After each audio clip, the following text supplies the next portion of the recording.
بسم اللہ الرحمن الرحیم۔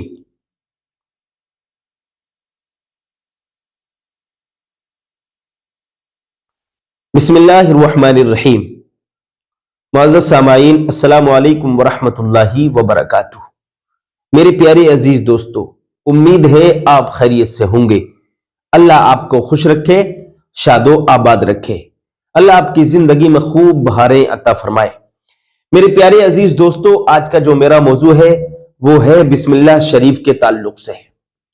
آج میں آپ حضرات کو بسم اللہ شریف پڑھنے کے فائدے اور اس کی برکتیں آپ کے سامنے رکھنے والا ہوں۔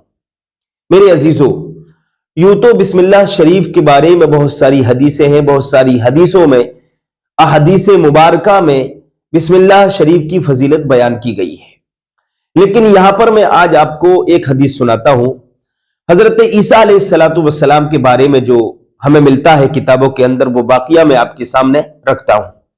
آپ محبت سے سنیے، ویڈیو کو پورا دیکھیے تاکہ بات آپ کے ذہن میں اتر جائے، بات آپ کے دل پر اتر جائے اور آپ عمل کریں اور آپ بھی بسم اللہ شریف کی فضیلت سے سرفراز ہو جائیں۔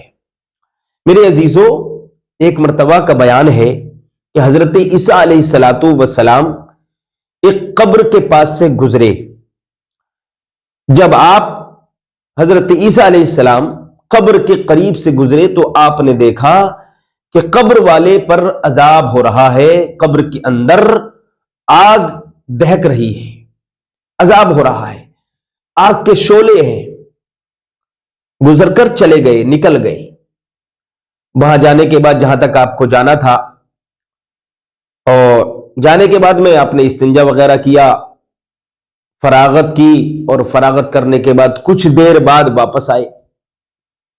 جب واپس آئے تو دیکھا کہ اب آگ نہیں ہے، آگ کے شعلے نہیں ہے، عذاب نہیں ہے، اب قبر کے اندر نور ہی نور نظر آتا ہے۔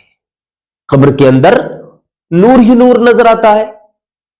آپ اللہ کی بارگاہ میں عرض کرنے لگے، پروردگار کیا معاملہ ہے، ماجرا کیا ہے، یہ واقعہ، یہ معاملہ میرے اوپر ظاہر فرما دے، اس کے اندر کون سا راز ایسا پوشیدہ ہے، کون سا راز چھپا ہوا ہے کہ ابھی عذاب ہو رہا تھا، ابھی قبر کے اندر شعلے تھے اور اب نور ہی نور ہے۔ ایسا کون سا اس کا عمل ہو، اتنی دیر میں کون سا ایسا کام کر دیا اس مردے نے، یا کسی دنیا پر رہنے والے انسان نے کون سا ایسی صورت پڑھ دی، کون سا ایسا عمل کر دیا کہ جس کی وجہ سے نور پیدا ہو گیا، عذاب ثواب میں بدل گیا، اب نور ہی نور نظر آتا ہے، اس کا کیا معاملہ ہے۔ اللہ کی بارگاہ میں جب آپ نے یہ عریضہ پیش کیا تو اللہ تعالی کی طرف سے آپ کو جواب ملا کہ اے عیسیٰ سنو، معاملہ یہ ہے کہ جب یہ آدمی دنیا میں رہتا تھا، زندگی گزارتا تھا، تو بہت گناہگار تھا، جواری تھا، شرابی تھا، کبابی تھا، بہت برے برے کام کرتا تھا، گناہگار تھا، نیکوکار نہیں تھا۔ لیکن اس نے کیا کیا، اس کی جب شادی ہو گئی، نوجوان ہو گیا، یہ جب اس کی شادی ہوئی، جب دلہن گھر میں لایا تھا، جب اس کی بیوی کے پیٹ میں اس کا بچہ ٹھہرا، یعنی حمل، جب اس نے ہم بستری کی، نطفہ قرار پایا، جب حمل ٹھہر گیا، نطفہ ٹھہر گیا، نطفہ قرار پا گیا، جب حمل ظاہر ہوا تو اس اپنی بیوی سے کہنے لگا کہ میری پیاری بیوی، میں آپ کو ایک بات بتانا چاہتا ہوں، میں آپ سے ایک بات کہنا چاہتا ہوں۔ بیوی پاس میں آ گئی اور کہنے لگی کہ یہ میرے شوہر نامدار، آپ کیا کہنا چاہتے ہیں؟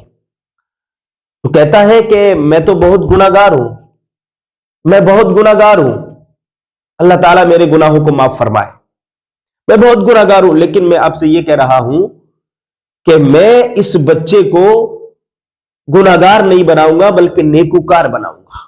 کیسے؟ کہ اس بچے کو میں عالم بناؤں گا، اس بچے کو میں عالم بناؤں گا، دین کا علم سکھاؤں گا، آخرت کا علم سکھاؤں گا، دیندار بناؤں گا اس بچے کو۔ یہ اس نے اپنی بیوی سے کہا۔ اب دن گزرتے چلے گئے، گزرتے چلے گئے، کچھ دن کے بعد اس کا انتقال ہو گیا۔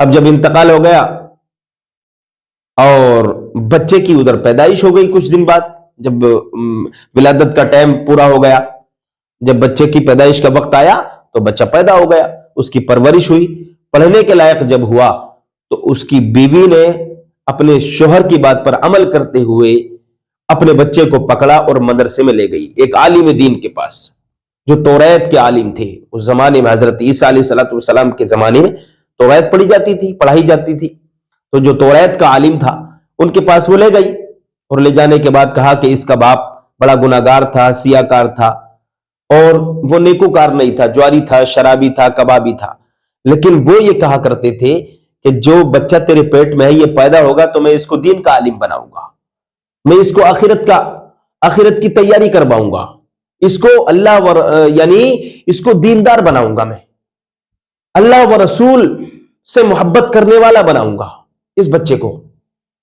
جب یہ کہا تو کہا وہ تو انتقال کر گئے، شوہر کا تو انتقال ہو گیا، لیکن ان کی بات پر عمل کرتے ہوئے میں اس بچے کو یہاں پر لائی ہوں، اس بچے کو آپ دین کا عالم بنا دیجئے، اس کو پڑھا دیجئے۔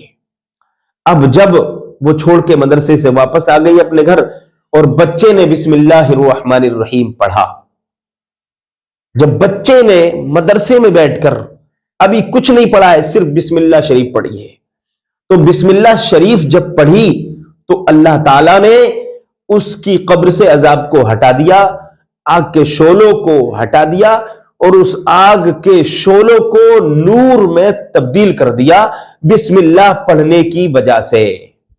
تو اللہ نے فرمایا عیسیٰ، اس کے بچے نے مدرسے میں بیٹھ کر میرا نام لیا، مجھے رحمان اور رحیم کہہ کر پکارا، تو میری رحمت کو یہ گوارا نہیں ہے کہ اگر کوئی بندہ دنیا پر رہ کر کوئی باپ ہو اور اس کا بچہ مجھے رحمان الرحیم کہہ کر پکارے اور میں اس کو عذاب دوں، یہ میری رحمت کو گوارا نہیں ہے۔ تو یہ بسم اللہ کی برکت ہے، بسم اللہ شریف کی فضیلت ہے کہ اس کے بچے نے بسم اللہ پڑھی اور میں نے اس کے عذاب کو ثواب میں تبدیل فرما دیا۔